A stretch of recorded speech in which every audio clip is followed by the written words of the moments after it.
Hey everybody, I'm Courtney Hashi, cookbook author and blogger. Welcome back to Court of Kitchen. Today I'm making a very comforting soup, one that I love and a lot of people love, especially with takeaway and things. I'm making hot and sour soup with chicken. Really nice and comforting, especially for the cooler months. Okay, so in this big pot, I'm using a very large pot, or Dutch oven if that's what you want to call it. I have 2 quarts already of chicken stock. I have the heat on high because we want to bring this as quick as possible up to a good simmer. It's gonna take a while. So that's 2 quarts, which is 8 cups. I'm gonna add 2 more cups of this chicken stock. So about half of this. I'm just eyeballing about half of this is 4 cups of quart. Okay. Stuff right about there. Feels about half. And then I'm going to use a little bit more of this, a little bit for the cornstarch to make the slurry. We'll get to that in a little bit. So have this on high. We want this to come to a real good simmer. So now for the vegetables that we're putting in here. Well, we may as well start with the mushrooms. Let's get these out of the way. Mushrooms, huge staple, obviously, in hot and sour soup. Mostly, it's shiitakes. Most of the time when you get hot and sour soup, that's the only kind of mushroom that's going to come in it. I'm using about 8 ounces total of mushrooms, but I'm using half shiitake, but I'm using half baby bellas that I just sliced. The reason for that, honestly, is just simply cost. The baby bellas are way cheaper than the shiitakes. The shiitakes are the best, so if cost isn't a matter for you, get 8 ounces of shiitakes. But they're insane in price. And baby bellas work just as well. They have a lot of flavor. My only suggestion was don't go down to like white buttons. They just don't have really much flavor. I love them in certain cases, but not in this one. So you just add it right to your stock. Doesn't need to be hot. Your stock doesn't need to be simmering for all this. So that's 8 ounces of mushrooms. So now to those mushrooms, I'm going to add bamboo shoots. Again, about 8 ounces. They're canned. Just drain them and pat them dry. And I just lined them up because I want to chop these just like a simple lengthwise. This is how when you get them when you get the takeaway. Be careful, these guys can be a little slippery. When you get them in takeaway, a lot of times this is exactly how they chop them up. You can cut them up however is easiest for you. If you want to cut them more the other way. This is just more authentic for them to be in slivers like this. That's the way you're gonna get it most of the time. Now these guys, this is an addition that usually you don't get with hot and sour soup. I'm using sugar snap peas. I like it for the sweetness and the snap. They're called sugar snaps for a reason. They got a lot of crunch. But these I'm not adding quite yet. But what I am adding right now to our mushrooms in our stock are the 8 ounces of bamboo shoots. Sliced bamboo shoots. You can add more if you like bamboo shoots a lot. Like I said, these snap peas, I'm going to wait a little bit. Now here I have 4 scallions. They're pretty big, size like this, 4 scallions. And I'm just gonna take the tips off here. The real green parts that are a little bit dried out. Just take those off. And now for these 3/4 of these are going in the soup, and I'll keep 1/4 to top the bowls at the end. Keep them nice and fresh. You could do a bias. These don't need to be tiny. You don't need to do a tiny dice. You can do a bias. You can just do them straight down. It really doesn't matter in this, especially for everything that's going in the soup. If you want to cut the ones that's going on top a tiny bit smaller, you can. But this is not that critical with this, that they be completely uniform and extra tiny or anything like that. So like I said, I'm going to put 3/4 of these in the soup, but not until the soup comes up to a strong boil, or strong simmer, low boil. So chicken, that's going to take a couple minutes. For the chicken, I use chicken thighs. I like them mainly. They do not dry out for the most part, even in soups. You don't want them drying out on you. If you use breast, you can. But if you're gonna ever think about rewarming this, if you have some left over or making a lot of soup, they really will dry out on you. So I like thighs. This is about 3/4 pound of thighs. And I just cut off the little bit of fat that's around the edges and underneath. I used my kitchen shears, and then I just cut it into bite-sized pieces, that's all. So to that I'm adding, of course, this is an ingredient, needs to be seasoned.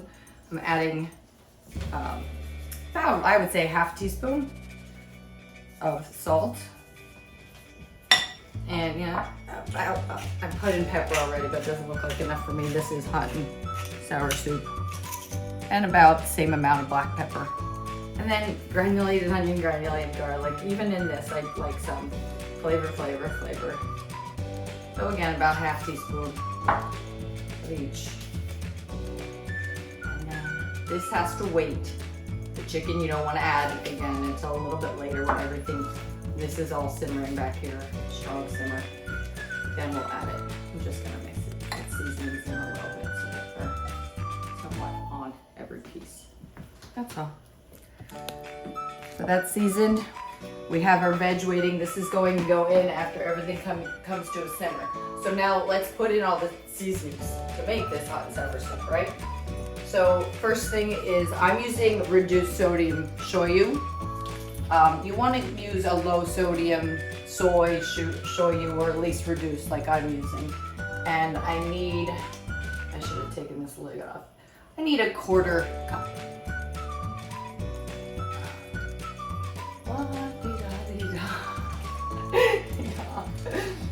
Yeah, I'm almost there. It's a lot of soup. I'm gonna go a tiny bit over a 1/4 cup because it's a lot of stock. You could always add at the end after when you taste it. And then the same amount of rice vinegar, sour part, right? So again, a little bit over a 1/4 cup or so. Another thing, you could add more at the end. This is all to your liking. Of course, hotter, if you like them hotter, sour, more sour. Speaking of, this is another addition I'm adding, oyster sauce. I love oyster sauce. It is salty. I'm only gonna add maybe like a teaspoon or 2. It's kind of like that. Think of it as, I think it belongs in all kind of Chinese food. Think of that flavor boost that a lot of people used in the past, like bouillon. That's kind of what this does to Asian sauces for me, oyster sauce. It's not necessary if you don't have it or don't want it. If you don't have it, don't use it. Simple as that. Don't go out and get it from just for this. Now the chili sauce. Your regular old chili sauce or chili garlic sauce is good. I'm going to put in a strong tablespoon. I'm going to taste this once this all comes to a simmer and everything. I'm most likely going to add another tablespoon. You can start with a couple teaspoons if you want because of the heat, but I'm going straight up with a tablespoon. Okay, for something a little bit different, some hot and sours add sugar of some sort, some don't. I'm adding what would be like a teaspoon, if you're lucky, of honey. It sounds like it's gonna do nothing to this whole thing, but it really does do something. It just helps offset. So that's really the base of all the flavors. The hot, the sour from the vinegar, the hot from the chili sauce, and our soy sauce. So now this is a waiting game, literally until this comes to a simmer. That was gonna fall in. Until this comes to a simmer, we can't move on. We'll move on. We have 2 eggs beaten over here waiting that we're going to add, and we're gonna thicken it. You know, when you get it, it has that glossiness to it, the hot and sour soup. So I'm just gonna wait here. And like they always said in the past, watch pot never boils. So I'm gonna let you go for a minute while I walk away so this comes to a boil. I'll see you in just a couple. Okay, we're all at a full-on boil here. I'm going to add in now some ginger, fresh ginger. I just grated with a rasp.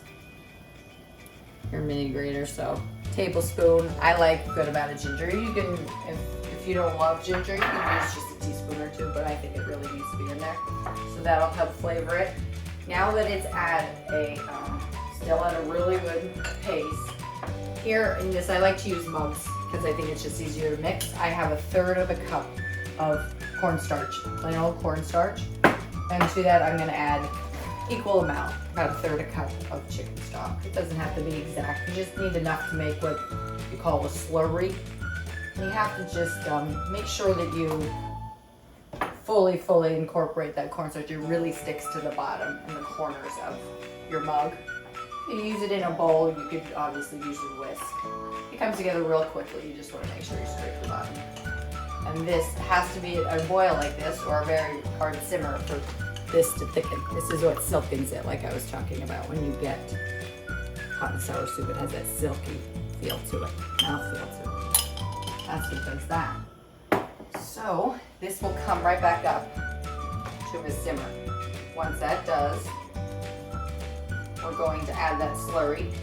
Listen to me, add that slurry. We're gonna add our eggs. Here we have 2 eggs. I whisked them. And this is when this comes back up to a simmer again. It'll take a few seconds. You can see it's already starting. And you can see how the bubbles are a little bit on the thicker side already. It'll come to a full thickness. And then we'll add these in to make those ribbons like you do with egg drop soup. It's coming up now. And I know I'm gonna want more of this once we get there, so I'm keeping it out. Chili sauce, for sure. While I wait on this, now I better do this first. You could add your veggies in now, but I don't want to cool it back off yet. I want to add this next. So here we go. Just make sure these are nice. And we're just gonna go in just slowly.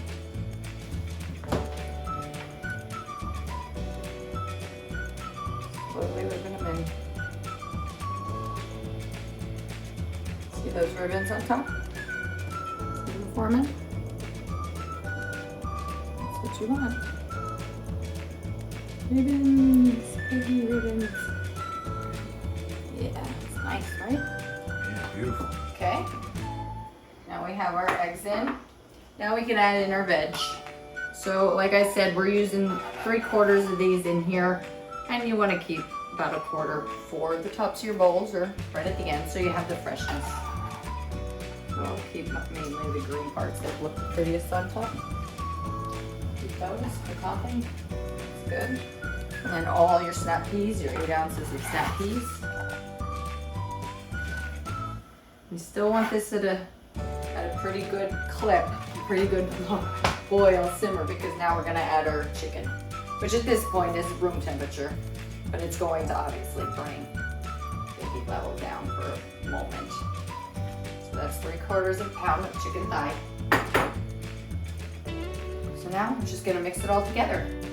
Why do you use thighs? Because even though it sounds ridiculous, the breast will dry out. I know it sounds ridiculous, it's soup. It still does, it dries out.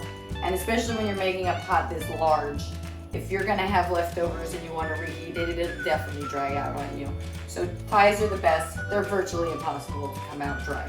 So we have all our ingredients in. We're waiting for this to come back up to a good simmer. The chicken, about 15 minutes. Just want to make sure it's cooked through. I add them in small chunks. So it'll take about 15 minutes. We come back, we're just gonna finish with a little bit of sesame oil, taste it, add a little bit here or there if we need to for seasoning, and we'll be done. We'll have our hot and sour soup for chicken. See in about 15. Our hot and sour soup has been simmering on a pretty good simmer to cook that chicken through for about 15 minutes. It's nice and silky, it's perfect. So now I'm going to turn it off because I'm gonna try it. It's done. And we add the sesame toasted. Make sure it's toasted. Sesame oil that's not toasted doesn't taste like anything. It's not good. But we want to finish this pretty much at the very, very end, otherwise it loses its flavor. Now, speaking of sesame oil, I say this every time I use it. Do not go overboard with sesame oil. You can't take it out. It is very, very strong. So to this entire pot of soup, I'm adding 1 teaspoon. 1 teaspoon. You can measure it if you want to measure it. You can always add, but you cannot get this stuff back. It is very strong, so just be careful with that. Add it right at the end. Now I'm just gonna mix it through. And the soup is done. Get the chicken, the veg, the mushrooms, the egg. So beautiful, it's glossy. It's hot as all heck right now. I'm still gonna take it 30 days. These beautiful shiitake mushrooms. Oh, what's not to love about this? You saw how quick that was. Now, if you want to make this vegetarian, instead of chicken, it's tofu, which is typically what's usually in this soup anyway. And instead of chicken, stock. type of tofu would you recommend? Firm, definitely firm or extra firm. You want to bite into that, just like we're gonna bite into our chicken. Not anytime soon. Can you see me through the wall? This is really hot, but I'm gonna at least give the broth a good taste and let it chill for a couple minutes before I go any further. Yeah. I already gave. Oh gosh, that's good. I already gave it a little taste back there, like I said. Taste it at the end. See if you do want a little bit more spice. I did add a tiny bit more chili paste, and I did add a little bit more of the shoyu sauce because it needed a little bit more salt. So taste it at the end and adjust it to your palate. And your family and friends are going to be really excited. They're going to wonder where the rest of the takeout is when you bring in this bowl of soup. It's absolutely delicious, so make it for them. Thank you for watching. Your likes, shares, and comments are always welcome, so keep them coming. If you haven't subscribed already, please do so. And remember, hit Moby's cute little bell icon over there. If you haven't checked out my books, Chatters and Shakers for the Week, Continental Taste Volume 1 and Volume 2, check them out. You can find them on Amazon and Barnes & Noble. And you could always go to my website, check more about me and a lot of other things on CourtneyHashy.com. And until I see you again very soon, as you know, I am always sending hugs.